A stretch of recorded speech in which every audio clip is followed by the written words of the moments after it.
নাহিদ সাহেবকে সতর্ক করি, আমি তার দৃষ্টি আকর্ষণ করে বলতে চাই, মামুনুল হককে চিনেন না?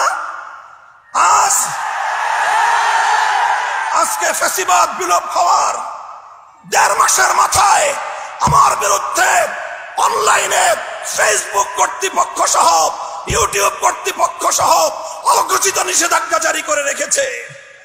আমার নিউজ কভার করে এই পর্যন্ত বাংলাদেশে প্রায় শতাধিক জাতীয় নিউজ পোর্টাল তারা রেস্ট্রিকশনের শিকার হয়েছে। আপনারা ওখানে বিলাসিতা করেন, বৈষম্যের বিরুদ্ধে সংগ্রামী আমাদেরকে আমাদের সমস্যাগুলোকে সমাধান করবার কোন চিন্তা আপনাদের নাই। আপনারা উপদেষ্টা পরিষদ রাষ্ট্র পরিচালনা করতে পারবেন না আমাদের সহযোগিতা ছাড়া। আমার এই বক্তব্যের 24 ঘন্টার মধ্যে যদি আপনারা কোনো ব্যবস্থা গ্রহণ না করেন, আমরা আপনাদের বিরুদ্ধে ব্যবস্থা গ্রহণ করতে বাধ্য হব।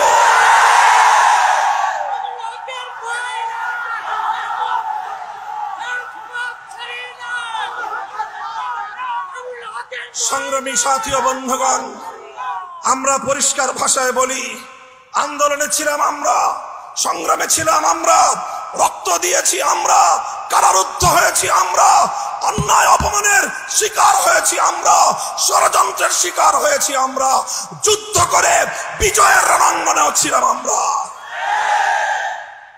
এখন সম্মিলিতভাবে এই রাষ্ট্রটাকে এগিয়ে নেওয়ার দায়িত্ব আমাদের। আমরা সহযোগিতা করতে চাই, গায়ে পড়ে সহযোগিতা করতে চাই। আমাদের গায়ে পড়ে সহযোগিতা যদি পায়ে ঠেলতে চান, সে পা ভেঙ্গে গুড়িয়ে দিতে এক মুহূর্ত আমরা বিলম্ব করব না।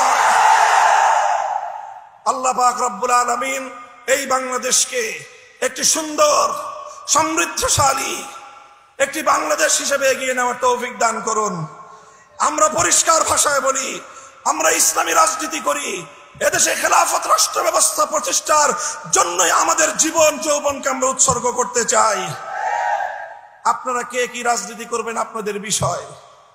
আমরা আমাদের আদর্শ আপনাদের উপর জোর করে চাপিয়ে দিতে চাই না, কিন্তু আমাদের রাজনীতির প্রতি যদি কেউ বৈষম্যমূলক দৃষ্টিভঙ্গি নিয়ে তাকাবার চেষ্টা করেন, চোখ উপড়ে ফেলবো। আমরা কারো করুণা চাই না, অধিকার চাই। ভিক্ষা চাই না, আমরা অধিকার চাই।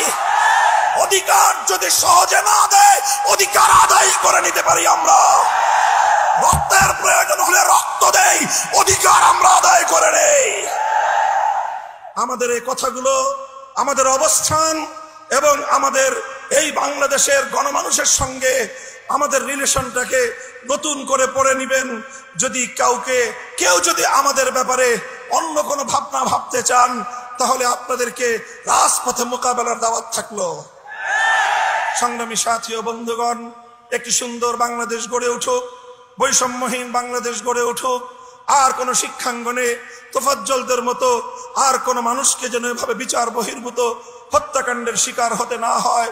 সকল বিচার বহির্ভূত হত্যাকাণ্ডগুলোকে তদন্তপূর্বক প্রকৃত দোষীদের বিরুদ্ধে ব্যবস্থা গ্রহণের দাবি জানিয়ে একটি সুন্দর সুশৃঙ্খল উপনিবেশহীন, উপনিবেশবাদহীন, উপনিবেশবাদ মুক্ত স্বাধীন একটি স্বনির্ভর জাতি গঠনের জন্য যা যা করতে হয় তা করার জন্য আহ্বান এবং তার সহযোগিতার আহ্বান জানিয়ে বক্তব্য শেষ করলাম।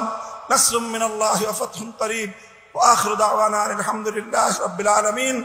বাংলাদেশ খেলাফত ছাত্র মজলিস জিন্দাবাদ, বাংলাদেশ খেলাফত মজলিস